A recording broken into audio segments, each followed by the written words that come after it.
When United States Commerce Secretary Howard Lutnick sat down for a podcast interview this year, he told a story that quickly made headlines.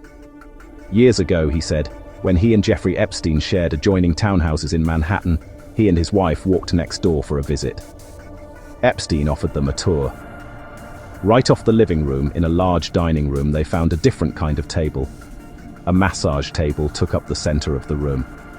Lutnick didn't share what else he saw in there, but he recounted a conversation where Jeffrey told him he got a massage every day. The right kind of massage, he said. Lutnick claims he and his wife were so unsettled that they vowed never to be in the same room with him again. He then added something bigger. Epstein, he declared, was the greatest blackmailer ever, that he blackmailed everybody. Lutnick seemed to leave it unsaid that he was included in that group.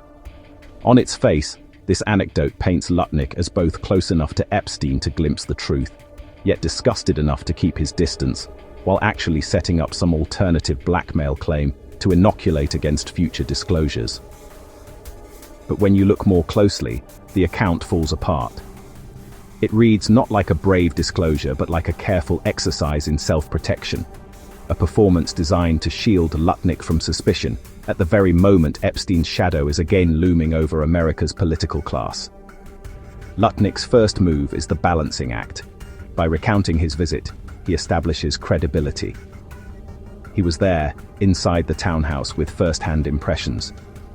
By adding his wife and their disgust, he asserts innocence. Proximity without complicity. It is the classic pose of the innocent insider, a stance that carries the authority of access without the stain of involvement. Yet that same stance exposes a glaring hole. If Lutnick truly believed he had seen the lair of a predator, why did he never act? He did not report Epstein.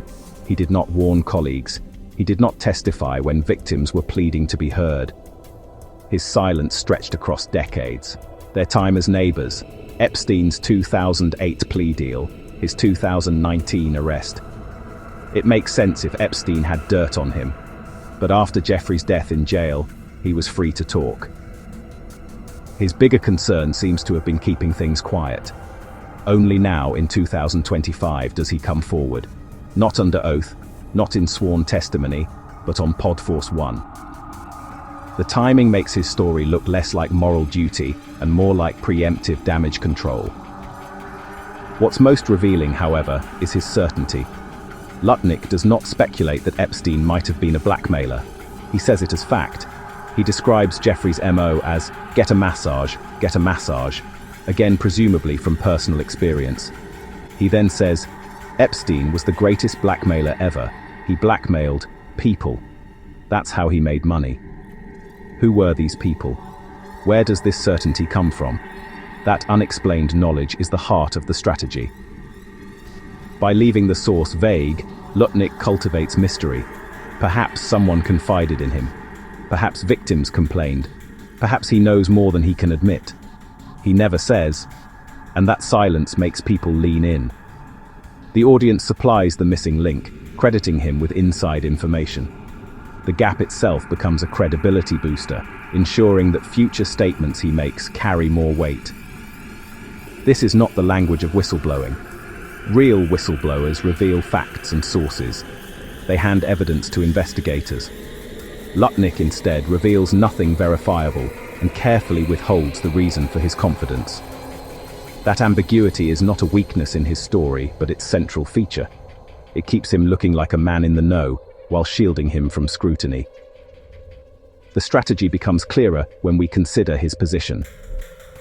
Both the FBI and the Justice Department have said repeatedly that there is no credible evidence Epstein maintained a client list or possessed videos of him trafficking minors to powerful men. FBI Director Kash Patel reaffirmed that conclusion under oath in an unpersuasive performance at the Senate. Now, Lutnick, a member of the cabinet, now contradicts other members of the administration. Why? Perhaps he has inside information that Trump, his longtime ally, plans to finally release the investigative files. By contradicting the official narrative now, he makes his story seem like a rogue act. He positions it as less contrived, less coordinated with other untrustworthy elites. It's a hedge, not a revelation. Seen this way, the late timing is no accident. Lutnick stayed quiet when it mattered. He speaks now, when it protects him. His story gives him all the advantages of proximity, all the cover of disgust, and all the aura of insider certainty, without a shred of new evidence. It functions less as testimony than as an alibi audition, and the pattern extends beyond him. Elites caught in Epstein's orbit have a playbook. Disclose a sanitized anecdote, emphasize how disturbed you were, float a sweeping accusation, and let the mystery of your knowledge hang in the air. Each element reinforces the others. Proximity grants credibility. Disgust grants innocence. Suspicion prepares the ground for whatever records may surface. This narrative vaccine protects reputations without advancing justice. The effect is corrosive. These stories do nothing for victims who remain silenced and sidelined. They do nothing for accountability, since they add no evidence to the record. What they do accomplish is personal positioning, distancing the teller from guilt while preserving the credibility of someone who always knew. It is self-exculpation masquerading as moral outrage. Howard Lutnick wants us to see him as a man who glimpsed Epstein's darkness and recoiled. In reality, his performance shows us something else. How elites inoculate themselves against scandal, how they rewrite silence into foresight, and how they prepare their reputations for reckoning before the reckoning arrives. The public should listen carefully. When powerful figures begin rehearsing tales of disgust and certainty without evidence, it rarely means they have found their conscience. It usually means they have read the tea leaves. If Epstein's files are about to see the light, Lutnick's story is not the first shot of truth-telling. It is the opening act of damage control.